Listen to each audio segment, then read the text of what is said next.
right, welcome. As we talked about, Mr. Moody would have a previous engagement, so he agreed to do the interview and answer questions online and through video. I compiled some of your questions and then some of my own to make them make sense. So, first, we're going to have Mr. Moody introduce himself to you so you will know who is in the Riverside Middle School building. Mr. Moody. Thank you, Ms. Henry. My name is Nathaniel Moody, like Ms. Henry stated. I am a graduate of Grand Rapids Public Schools. More importantly to me, I'm a graduate of Alabama A&M University, which is a historically black college university. Got my undergraduate degree back in 2002, well, 2003, technically, in areas of physical education, health and recreation. Graduated from A&M, moved back to Grand Rapids, Michigan for just to work. Parents wanted me to come home, so I decided I wanted to come home and try to make a difference in my community because I'm from the southeast side of Grand Rapids. From there, worked a couple years in GRPS in various capacities and decided that I wanted to try to use my gift and leverage me being the man that I was and try to help students seek a better option in life through education. So I decided to go back and get my master's in school counseling. In 2010, I acquired my master's in school counseling from Grand Valley State University. But I still felt as if there was more work for me to do on the side of education and on the side of promoting the college-going culture. So I decided to go back to school again in 2013 and acquire my master's in educational leadership from Grand Valley State University as well. This is my 17th year in the district of GRPS. This is my first year as a principal, so I'm about 6.5 months, 7 months on the job right now. It's been an extraordinary, interesting year, a lot to learn, but we'll get into that in a little bit. I'm looking forward to having this conversation virtually with you. Wish I was able to be there with you, but unfortunately something else came up, a district mandate, and sometimes those are some things you can't say no to. Absolutely, absolutely. Thank you for that. So, Mr. Moody, you kind of dealt with it in your introduction, but can you explain your why, your purpose for what you do? Growing up in Grand Rapids Public Schools, back in I would say back in the 80s and 90s, Grand Rapids was real intentional about going and grabbing African American educators from HBCUs. So for the most part, throughout that time, I saw a lot of teachers that looked like me. Oh, all right. But on the flip side of that, the direct contact and the way that I was able to interact with those teachers wasn't up to what I expected. Okay. The tipping point for me is for getting into education was I had a school counselor back in 1998 who didn't do what I felt that she was supposed to do, and she dropped the ball, and my parents were uneducated as far as what processes were regarding the NCAA clearinghouse, and I was unable to fulfill my dream of going to play football. So once I got to Alabama A&M, which is why I went to Alabama A&M to play football. Once I got to A&M, I wanted to make sure I made the most of my experience. Decided to get into teaching. Okay. Had a lot of good teachers along the way. Had a lot of horrible teachers along the way. I was a kid who was I always picked up work easily. It was nothing for a teacher to say, "Hey, Nate, I need you to do this." And once the teacher showed me how to do it, one time I can go ahead and do it. Had a couple teachers who discouraged me along the way. And particularly in English because I was an extraordinary writer. And my memory was really good, but I had an English teacher who always marked me down. She would always kick me out of class when I would give her some pushback, to the point where my parents pulled me out of honors and AP English class. Not saying that derailed my life, but that's if we're talking about my story and my why. I wanted to be that person to make sure that no kid got discouraged. Everybody had a chance to show their gifts, and everybody had a chance to grow. Hence the reason why I got into counseling after I got my undergraduate degree. Got into counseling because aside from promoting a college-going culture and thinking about myself and the way I grew up in my neighborhood I grew up in, knowing how to have conversations, knowing how to talk to people, knowing how to code switch, knowing how to deal with conflict resolution, knowing how to seek alternative options to whatever situation that you're in right now. So whether that's college, whether that's trade school, or going right into the workforce, I kind of wanted to be that avenue for people that look like me. For all students in general, but for people that look like me. I think particularly about my brother. He went to college, but he had an incident in college, and he had to drop out of college. I think about a friend of mine who ended up doing 10 years in prison. Right. had all potential to go to college, never made it to college, Never made it. got his GED while in high school. Now at the age of 40, going and getting college classes. I felt like for me it was personal because there has to be some kind of buffer to Right. help people get to a certain place in life, whether Mm-hmm. that be again the workforce or, Right. or school Right. or whatever have you, or entrepreneurship. Somebody has to help them along the way. Absolutely. And when I came back here, I just didn't feel like there was enough people doing that to help certain classes of people get to the I won't call it the promised land, Right. but get to the promised land. That light at the Absolutely. end of the tunnel. Okay. So you're gonna be that buffer. So you see yourself as the conduit. You're gonna be that bridge between the person and whatever they dream. Definitely a bridge builder. Okay. Yep, All right. that's always been my goal. Okay. Both my parents are educated, not scholars, but both my parents are educated. Mm-hmm. I watched my dad graduate from college when I was in the third grade. Mm-hmm. My mother got her master's degree when I was in my freshman year of college. Oh, that's awesome. So just making sure that me and my family and Right. everybody was taken care of, and we knew that education was the only way to get us out of our situation. Absolutely. People assume that because my parents are well-to-do now, Mm-hmm. it's always been peaches and cream or some kind of silver Right. spoon. Right. Right. But in actuality, that's not the case. We grew up on the Mm-hmm. southeast side of Grand Rapids, right by the Mm-hmm. graveyard on Princeton Madison. Mm-hmm. Experienced the same thing that everybody else in the community experienced. Right. I just happened to be one of the ones who had parents who said, "This is what you're going to do, and this Right. is why," Mm-hmm. because they knew what they didn't want for it was four of us. Right. They knew what they didn't want for the four Mm-hmm. of us, and they made sure that we had something coming out of that house at 437 Prince. All right. I hear you. So bridge that information with what you do now. Mm-hmm. What do you see the role of an administrator in a building, an instructional leader, a building leader? What do you see that role as? So the role of an instructional leader is to make sure, unfortunately, I won't say unfortunately, but the role of an instructional leader is to make sure that you're checking off all the boxes, Okay. making sure you're holding teachers accountable, making Okay. sure you're holding teachers accountable with the content, Mm-hmm. making sure you're holding teachers accountable with discipline, making sure you're holding teachers accountable with delivery of instruction, also making sure you're holding teachers accountable with social and emotional learning. Mm-hmm. And I know that's one of those big catchphrases and new Mm-hmm. buzzwords that we're talking Mm-hmm. about, but it's actually something that I feel like I've kind of been doing since I've been in Yeah. my career Absolutely. in education. When I go back to talking about meeting students where they're at or meeting Right. kids where they're at, I lead. I'm a servant leader, so Mm-hmm. I lead with empathy. Right. I don't lead with sympathy. Right. And keeping that empathy in mind and coming in with that lens, like I'm understanding where they coming from or Mm-hmm. what they have going on, Mm-hmm. but I'm not cutting any breaks as well. Right. And I think in the classroom for teachers, you can cut breaks, but you can't. But you have to have empathy and not sympathy, because if you sympathize with them, then you're gonna give them a break. You're gonna let Right. them. You're gonna let them skate. Right. Students need to be held accountable, Accountable. whether Mhm. you are in an urban school district or a suburban school Alright. district or a rural school district. Right. Accountability is always going to be key. Mm-hmm. So, what I would say to up and coming educators Yes. or somebody who wants to be an administrator or wants to work in urban education, come in steadfast and strong in who you are and what you know. It's great to be knowledgeable. It's great Right. to be smart. It's great to have content knowledge. It's great to have impeccable delivery. But you have to know who you're teaching. Amen. You have Yep. to know your students. Absolutely. And people may not think that SEL ties into into the lesson when we talk about curriculum. Right. But that's there, and if you can't see how SEL and curriculum are synonymous to one another, then you're already behind the eight ball coming to an Right. urban school setting. Right. Because you have to know your children. Absolutely. You got to know where they come from. Aside Absolutely. what their names are, aside the stuff that they bring you, you got to do some homework and Right. figure them out, because Right. eventually you're gonna have to try to meet them where they're at. And maybe that means sometimes stepping down a notch or coming off of your pedestal, and just really being vulnerable and allowing Right. yourself to see yourself in that student. Absolutely. Absolutely. Absolutely. How would you tie that to building culture? So we're talking about instructional and building leader, but so how do you tie that into your building culture? What is building culture? Maybe we start with that. So building culture is two things. It's both physical and it's both a mindset. Okay. Right. So when I say it's both physical, so we're in a school building right now.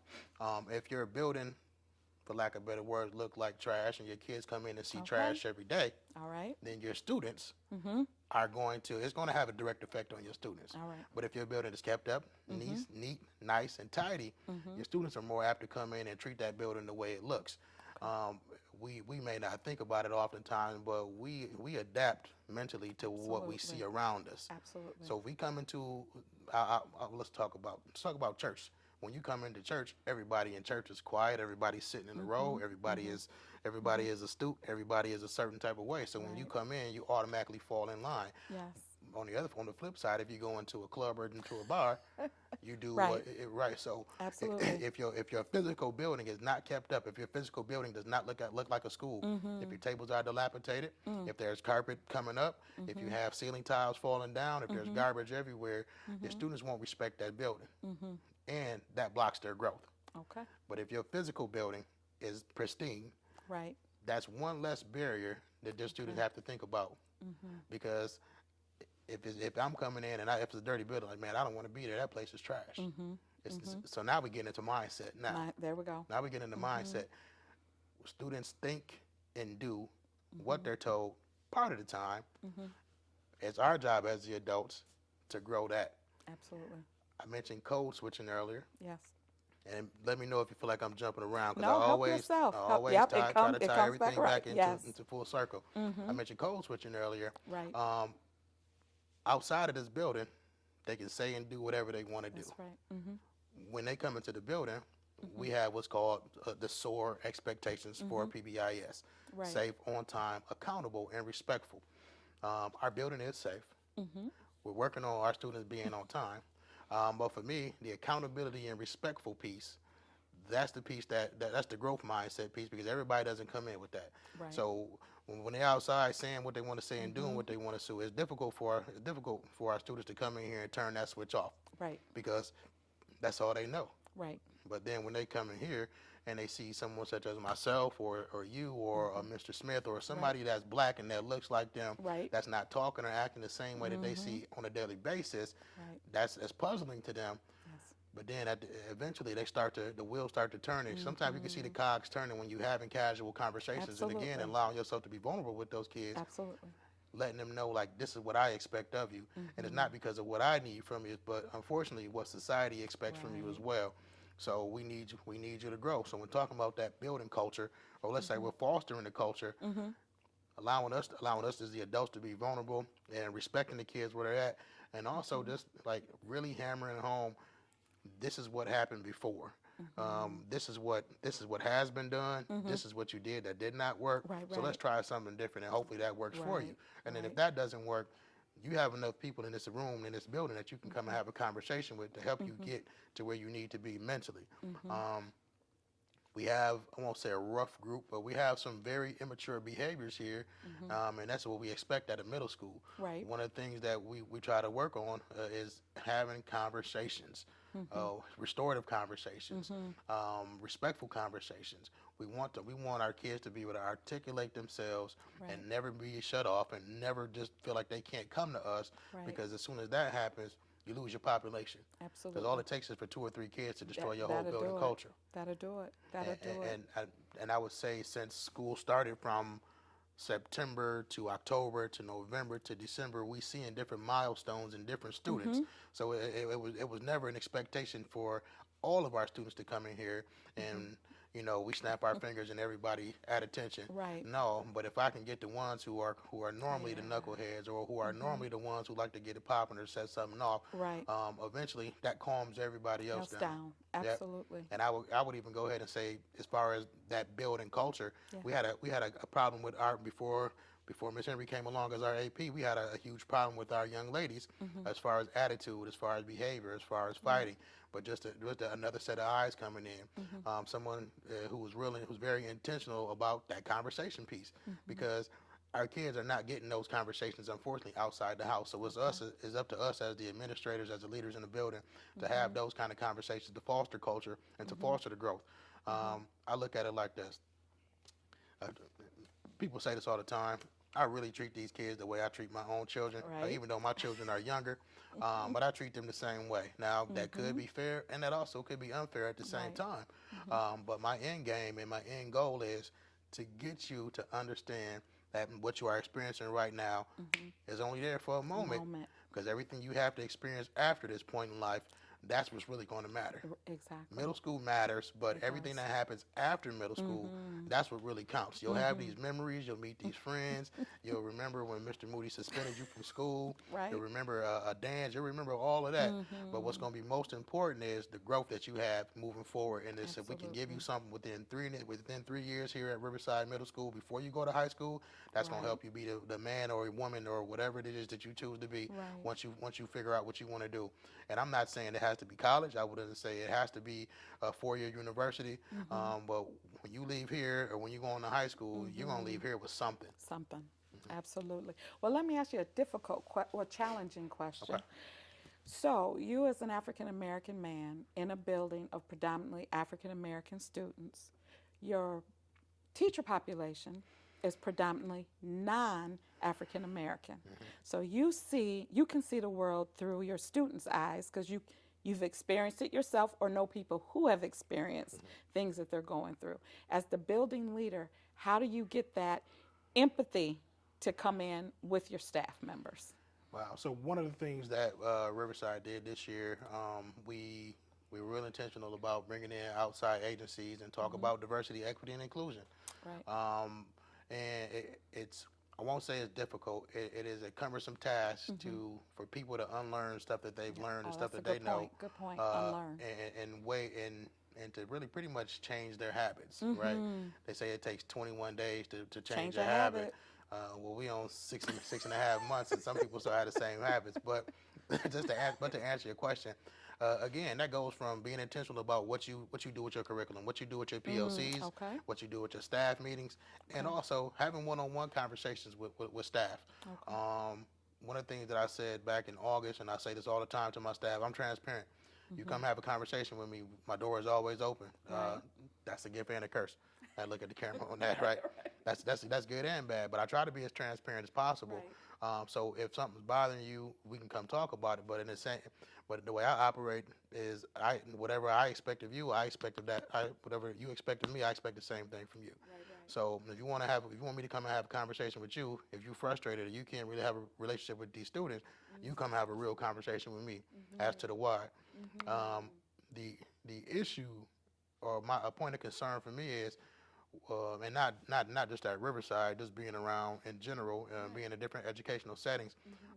Most people have a hard time articulating themselves because they don't want to get called out or they want to get accused of being racist or anti-black or whatever have you, and that's never the conversation. But there has to be some hard-hitting self-examination about where it is you come from and why you do some of the things that you do, because a lot of the way people operate is embedded in the system and not just personally. So that doesn't mean we have a. So my staff is predominantly white women. That doesn't mean we have a staff full of white racist women. That's not the case. I do believe that our staff are loving, compassionate, and caring. But I also believe that there's more of an opportunity to bridge a better gap between staff-student relationships through being intentional about what does it mean to be in a diverse population, or what does it mean to work in an urban school population, or what does it mean to work with poor children? Because at the end of the day, we're talking about children and families who live below the poverty line, and us as the adults, we are above the poverty line. We may have been in that situation once, but we are not there right now. So how do you make the two? How do you make the two relate to one another? How do you make a student relate to a teacher who lives in a 4,000 square foot home, and here I am in a 3-bedroom townhouse on subsidized income or on assisted living? So you bridge that gap by bringing in people. So we had a Miss Kathy Curry who come in and do diversity, equity, inclusion conversations, a whole series of PD on that, 2.5 hours every 2 hours every other month. Is it helpful? We won't know this year because we'll see the results of it next year once staff implements and puts things into practice from what she was teaching them. Biggest thing is that transparency in those conversations with staff, letting staff know, and also allowing myself to be vulnerable when I'm having conversations with staff. When they have a situation come up, and you know what, I sat in that seat before. I've been that kid before. I've been in that same situation before. Right. This was my experience. Right. Right. And, you know, and maybe that's off-putting to some people, but sometimes you got to get uncomfortable in order to reach a certain level of comfort. And as you were talking, we were just talking about discomfort, and that's the only way we can grow Hmm. is to be uncomfortable. So when you are thinking about that discomfort, stress can come with that. Hmm. So when you look at the end of the year versus the beginning of the year, are there any differences in the stressors you see opening school from being midway through school Hmm. through where we're at now, Yeah. closing Yeah. out school, Uh, stresses? yep, a ton of stresses. Of course, being a brand new principal in a brand new building, at my first go around, that's a huge amount of stress in general. Right. Wanting to make sure, want to make sure your vision is being heard, but also Okay. want to make sure you hear from the veteran staff that's been in the building for a while, Mhm. and then wanting to make sure that you're doing what's right by kids moving Mhm. forward, and making sure we're doing what's right by the district. Because Yep. definitely don't want to come in and lose my job right on Right. the first year I get it. Right. Uh, as we traverse through the school year, come midway through, kind of at some point it kind of feels like either the floor is falling off from up under you, Okay. or you kind of still on shaky ground a little bit, Mhm. because I got to a point is when I kind of knew what I was doing. Not saying I Mhm. didn't when I came in, but I kind of knew what I Right. was doing. I was getting into the groove of things, but then you got so many setbacks that just pop up. Sure. You have teachers quit on you. You Sure. know, that's a stressor right there. When I say quit, maybe that's not the right word, but you quit and you leave and go to a new building, Okay. Okay. for whatever reason, or you have student incidents that flare up, Mhm. you have parent incidents that flare up, you have Absolutely. district mandates and district Mhm. initiatives that you have to get done, Mhm. and it just feels like everything is just coming at you all All at at once. once. So the energy and enthusiasm at the beginning of the school year kind of slowly but surely kind of fades away, Okay. and then for whatever reason, right after spring break or before spring Yeah. break, kind of feel like, okay, you know what, starting to get the hang of this thing Yep. again. Yep. Like Yep. it's starting to come back. There's some things Mhm. we need to do. Mhm. There's some things we saw, Mhm. and so kind of lead to alleviate some of that stress. The Right. biggest stressor I would say for me has been school district mandates, making sure Okay. we meet those deadlines, Mhm. and then the teacher shortage. Okay. We had a period where we had a ton of teachers taken off of school here, Mm. no substitute teachers. Right. There was other factors that were affecting Mhm. outcomes, and Mhm. it got rocky. And when you walk into the building, you could physically Feel feel it, it. Okay. and it was a stressor, more Mhm. so because it was out of my control, Right. and also it was stressful because the I won't say the powers that be, but people over my head, Mhm. really didn't give you. There's no guidebook when you Right. become a principal. So Right. you don't have any type of insight coming into it except for what you've Right. experienced personally or from what Mhm. other people told you. So there's nothing to Mhm. say, hey, Moody, when this happened on this day in March, It's this is how A, then B. yeah, this is how you have to do things. Right. So Right. a little bit of stressed out, kind of trying to figure things out on my own. Okay. But I'd be 100% vulnerable. I had to deal with my own insecurities of what I thought about myself as a leader, Okay. in order to get me back on track, Right. Right. and pretty much have a pep talk like, hey, you know what, you got this, Right. you can do this. Right. Right. Um, don't let this knock you off your square. Mhm. Getting that kind of energy and having just being true to myself and having truths. And you and I had a conversation one time. We talked about putting your orbits in order, Yeah. and what's your priority. And Right. my priority has always been, and I'll always go back to this. I'm here for kids. I Right. like adults. We can have conversations with adults, Right. but my job is to make sure that this kid is okay. Okay. And and under my watch, my goal is to not leave any child behind. Mhm. Uh, Mhm. so that stress that those levels go up and down. It's seasonal. Okay. There we go. Those levels that stress is seasonal. All right. That this month of April, since we've been back from spring break, Mhm. excuse me, we've done nothing but test Correct. every single day. Correct. That is a high level of stress for me. Waking up at 3 o'clock in the morning, Mm. just kind of think about, hey, what's gonna happen today, Right. trying to pre-anticipate something that Yeah. I really can't control. Right. Wondering if kids are going to show up, wondering if the test is going to go off without a hitch, Right. wondering if we're going to be in compliance for a test, wondering if there's going to be a teacher in the classroom that day to help Mhm. administer the test, Mhm. wondering whatever's going to happen in the day, because Mhm. this is a middle school with students, and this is our own little community. Right. And just like on the outside community, things Mhm. happen in here as well. True. hmm True. I'm feeling like as far as the end of the year goes, I feel like I have a solid idea and a solid plan moving forward. We've started to implement little tweaks in here and there, moving forward with the school year, and started having difficult conversations with teachers right now too. In the beginning of the year, in the middle of the year, that would have been a little bit stressful, but now at this point, I would say the gloves are off, and we have a job to do. Right, right. And how we end this next 6.5, 7 weeks is how we're going to come into the fall next year. Absolutely. Good way. Good segue for me into the next question then. Because then if you had a magic wand and you were going to create a toolbox, what and you hand them out to your teachers at the beginning of the year or even at the end of the year for them to use them over the summer, what would you put in that toolbox for your Ooh, teachers? that's a really good question. What tools do they need to have? Even if they're not ready to use the tool quite yet. What would you put in the toolbox? Wow. I would say with this day and age and with the group of population of students that we serve, I would say you need to be intuitive. All right. You need to listen. You have to know. You have to have your ear to the street and see what's going on. You have to be creative. You have to be. I will put some empathy in that toolbox because we talked about that already. I would also put. This is a hip hop generation. I would put some hip hop in that toolbox.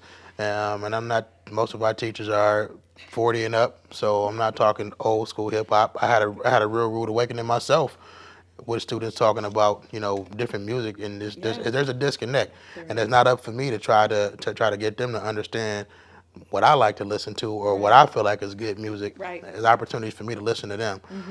So with that being said, this is that generation. So there are many lessons where we can incorporate what they listen to in their music into the classroom. Okay. I would also incorporate or give them tools to be able to see themselves in the community. Or I would also make a mandate or push for them to come out into the areas where our students live at and not just see them here at school. There's community centers in each of the apartment complexes. Set up a day and say, hey kids, I'm here. Right. Come see me. Right. Right. One thing I know about our students is that they love to see you out in public. They do. If they see you out in public, because they don't see you, but they see you out in public, that means the world to them, and they're gonna tell everybody who they saw out in public that day. Right. Right. I would also give my students, give my my students. I would also, as far as the toolkit or toolbox, I would also give my teachers a tour of our neighborhoods, and not to scare or not to say this is something, this is where our kids come from, look how bad it is, but to really understand what our kids see and deal with on a daily basis. Right. Right. A lot of our kids come from horrible situations. Not all of them. A lot of our kids come from horrible situations.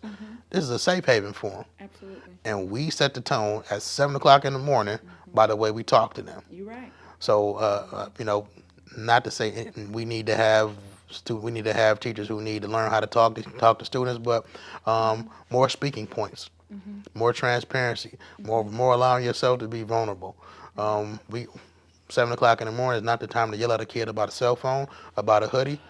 That's the time where you come and that kid comes in, hey, good morning, how you doing? Smiling, give him a high five, give her a fist bump, a handshake, a side hug, whatever, but just greet them.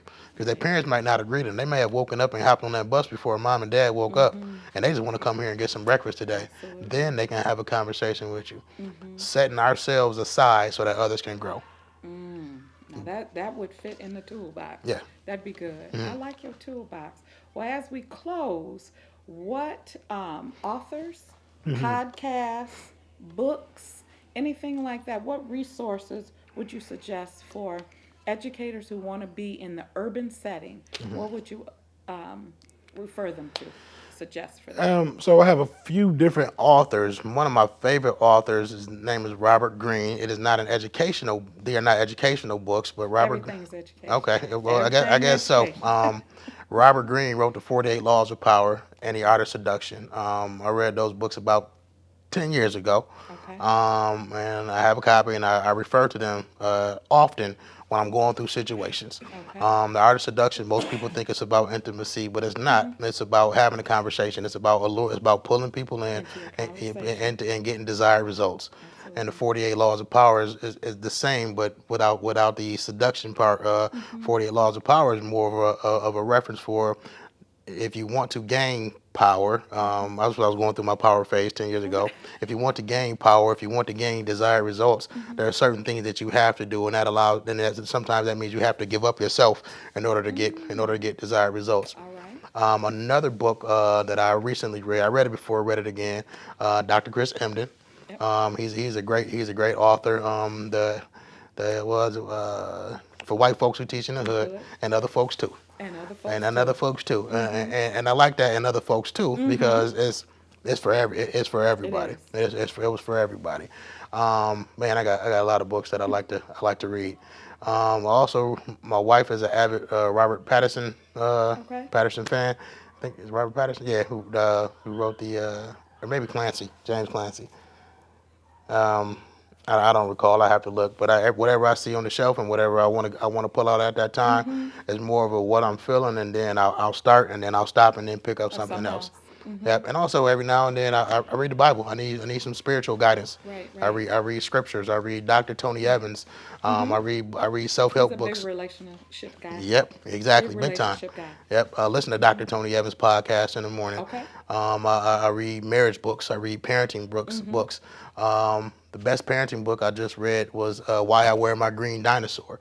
And essentially the book is about a father whose kid gave him a green dinosaur, and father has everything else going on, but he gave him a green dinosaur pin to wear. And everything else that dad had going on was irrelevant. What mattered most was the dad wearing that green dinosaur pin. There's a chapter in that book that talked about sandcastles. I don't know how much time I Oh got, no, but you go right there's a ahead. chapter in that book that talked about sandcastles, and I just read this one last summer, right? They talked about sandcastles, Mm-hmm. and the author talked about building sandcastles with his son and with his daughter at the beach. Mm-hmm. And every time they go to the beach, they build a sandcastle.